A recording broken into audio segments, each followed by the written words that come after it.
Alright guys, TouchGrubber here again today, and the last 2 days have probably been the most hectic out of the entire Call of Duty season. So many announcements, of course, Modern Warfare dropping, now live to play officially for the next year or so until we get the next Call of Duty. Massive couple of days, of course. Chicago confirmed yesterday, gonna go through that today. Same story with Toronto. And loads of drama as well sparking up around what I'll talk about in brief details today, but also hopefully go into more details tomorrow as well. Hope you guys enjoy the video. Like if you do, subscribe if you are new as always. A couple of quick thoughts on Modern Warfare. After this video is all ready and uploaded and ready to go, I'm going to be hopping on the full game for the first time. But a couple of quick thoughts. I'm sure you guys might have some thoughts, as I said in the comment section below this video, related to the map specifically.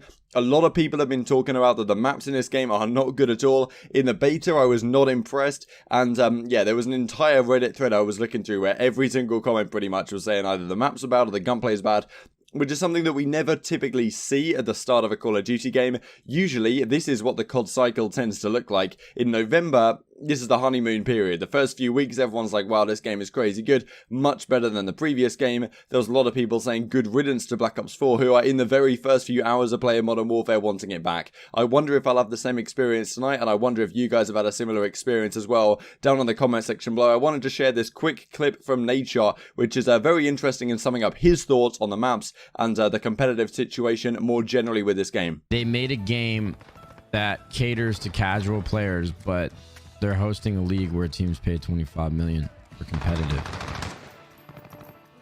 Like, it just shows that Activision and the devs aren't synced up.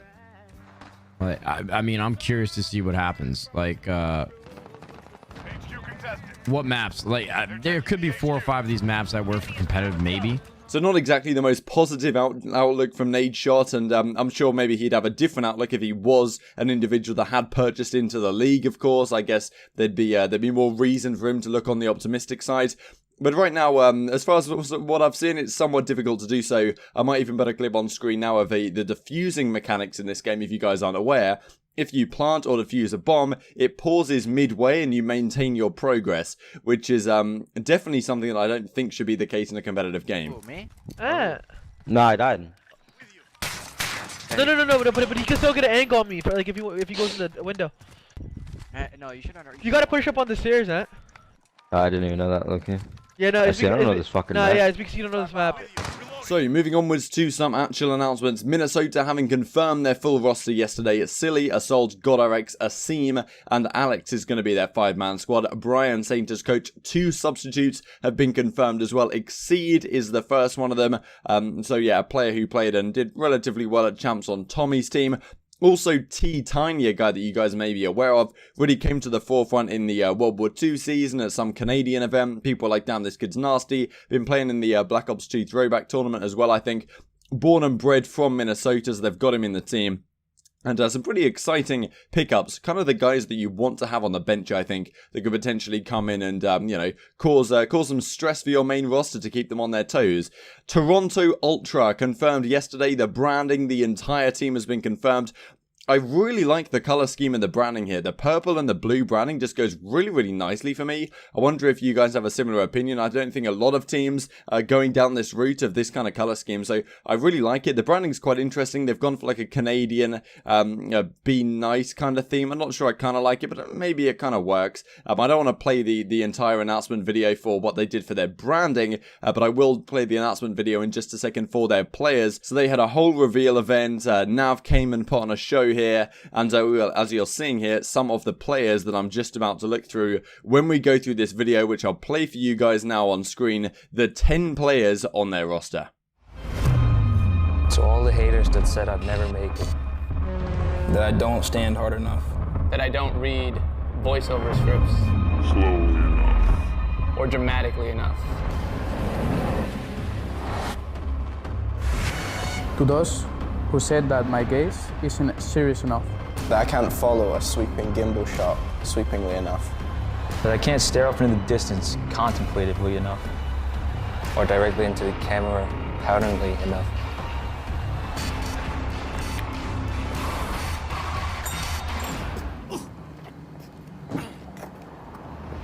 To everyone who said I couldn't cross my arms hard enough. To be in a Call of Duty team reveal video.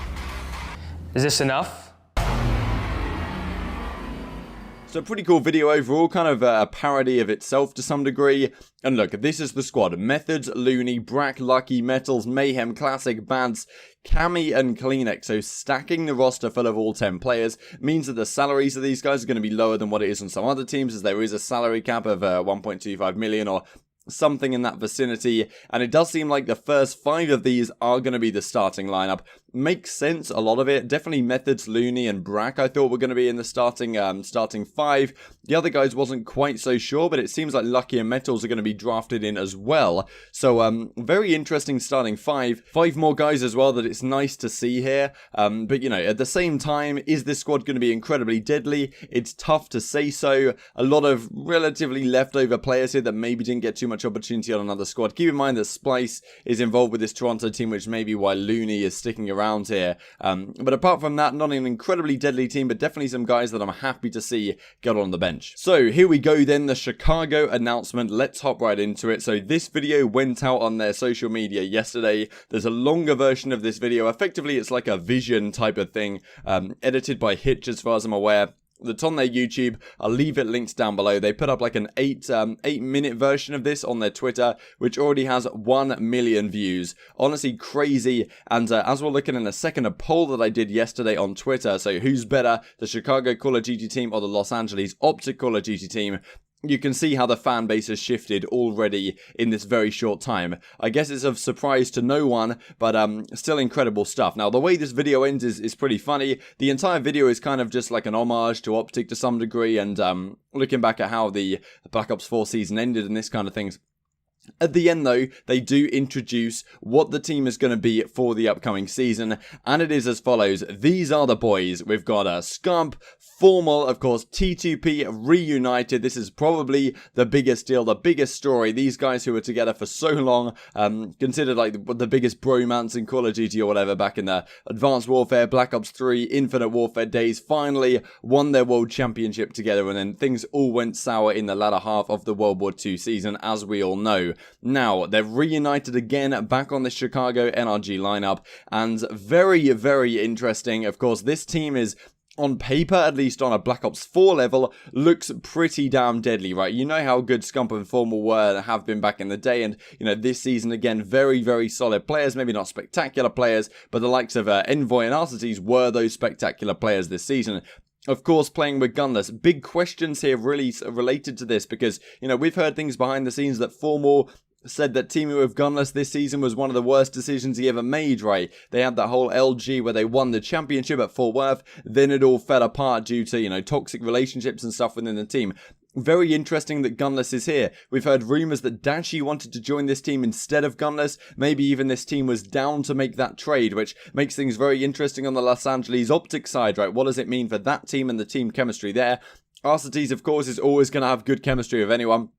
Fantastic assault rifle as well. Him and Formal on the ARs is going to be pretty damn deadly. Scump and Envoy on the SMGs. If Envoy can keep up his performances from the Black Ops 4 season, going to be deadly. And then Gunless being your flex player, who in the last 3 seasons has been at some point considered one of the best players, or one of the, you know, the very best player in the game over the course of it. So a very deadly lineup. Wondered what you guys thought about it down in the comment section below.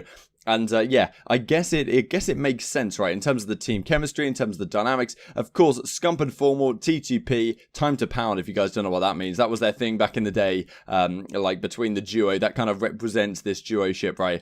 Bringing them back together is one of the most exciting prospects we have seen in Call of Duty in a very long time. It's something that a lot of people were really wanting to happen for a long time, but something that I guess a lot of people never expected to happen, given the circumstances with OpTic, and especially at the start of the Black Ops 4 season being so good. It really took something incredible to shake up the scene, like the franchise situation, to switch up the teams and get this one being a thing. Like, you know, a year ago, you would not have thought this would be a team, right? This is insane stuff. And I put a tweet out, and I'll just show you this clip in just a second here. I'll just play it on screen. It's all behind me, but I will never forgive. And I will never forget. I'll forget, but I'll never forget. So this was at the end of that Chicago announcement where Scump did a little like parody, taking the mick kind of out of what Crimsix did. I'll forgive, but I'll never forget is what Crim says in this video. And, you know, Scump kind of parodies it in his video at the end. So a little bit of banter. I don't think there's anything too much going on here in terms of drama or anything. Like Crimsix and Scump, longest serving duo in Call of Duty history, I think, like way back to the Advanced Warfare days. Like, you might not think about it, but those guys have been teaming together longer than I'm pretty sure anyone else ever, really. And maybe Karma and Crimsix is longest serving in terms of 2 different stretches, but in terms of 1 stretch, I think Crim and Scump is going to be the longest. It's an interesting one, really, as to whether there is any, like, malice and drama here, or whether this is just pure banter. Crimsix does reply to this saying, like, you know, good one, mate, or something to that effect. Can't wait to do battle this upcoming season. So, you know, it's a funny thing to see. It's not something I expected to see, and it does add some spice to the rivalry going forwards. I know that Scump and Crimsix know what they're doing here in terms of kind of riling this up. I'm sure they're both happy with their teams, but we have heard Crimsix talk about how, you know, Scump and the practice situation last season was difficult, so maybe there is some kind of drama brewing behind the scenes at the very least. But at the end of the day, they're all making bank, so who's the real loser? So this was the tweet I did yesterday. So Chicago and OpTic Los Angeles, which team is better? Now Scump has since changed his app from this. Now this app no longer exists. He now has the very clean @Scump, as you can see on the right hand side, or maybe you can't.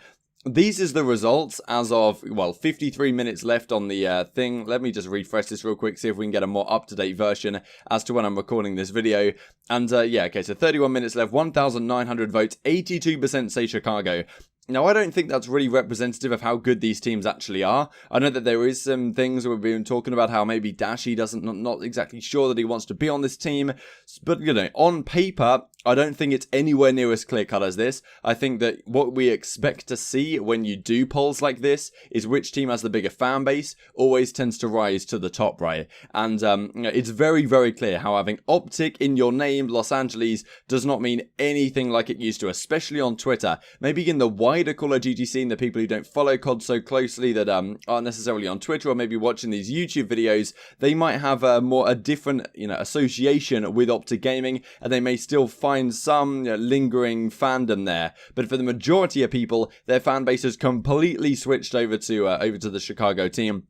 That's where pretty much all the fans have gone. Even if you're a fan of Dashi and TJ last season, very likely the majority of people are more fans of Scump and Hector and, you know, maybe Formal from a couple of years ago. They've gone over to the Chicago team in terms of a fan base. In terms of which team is actually better, I'll probably do a video on, you know, Rostermania winners once all the rosters are announced. I definitely think these two teams have got to be right up there.